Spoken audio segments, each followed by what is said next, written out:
The movie starts with a successful and charming businessman, Johnny, going for a morning run. Although he looks like a sophisticated person, he is a womanizer. He pretends to be different people to date women, usually younger than him. Later that day, at the country club, his friend Fabio tells everyone how Johnny used 3 fake identities, all in 1 week, to meet women. To tease him back, Johnny says maybe Fabio's wife wants to date him too. Later, he grabs lunch with his friend Dario, also his doctor. Dario asks if all the chasing after women with fake identities is firing. He suggests his friends settle down with one mature woman, reminding him he's almost 50. Just then, a call interrupts the chat. Johnny mentions it's about his mom. Dario is delighted, hoping they have reconciled. However, his friend bluntly reveals that his mother has passed away. After lunch, Johnny rushes to the graveyard, but gets lost in a Filipino procession, confusing it for his mom's. He throws out a quick fake apology to the family before finding the right spot. His twin brother gives a heartfelt goodbye at the funeral, but Johnny skips his speech.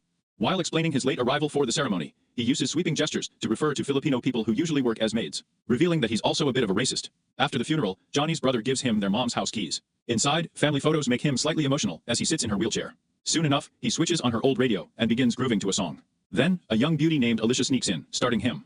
Alicia, the new neighbor, explains she used to help handicapped people at a nursing home.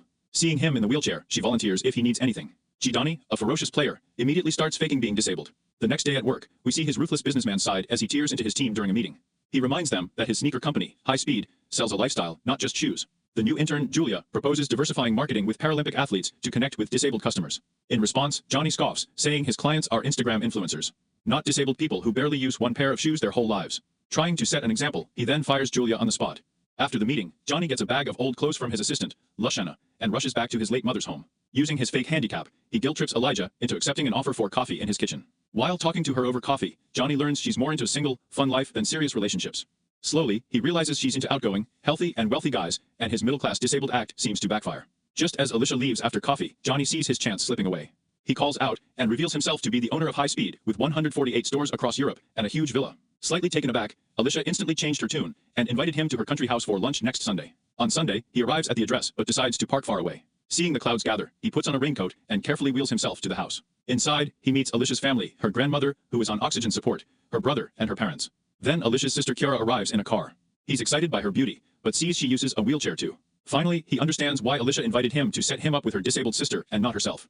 After lunch, he and Chiara chat outside. She tells him she loves playing sports and is a professional violin player.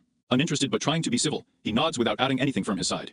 When Johnny gets back to Rome, he tells his friends about Chiara. His doctor friend Dario asks about her personality, while others ask if she's hot. He admits she's beautiful, but he's not into disabled girls. As the conversation continues, his friend Fabio challenges him to sleep with her.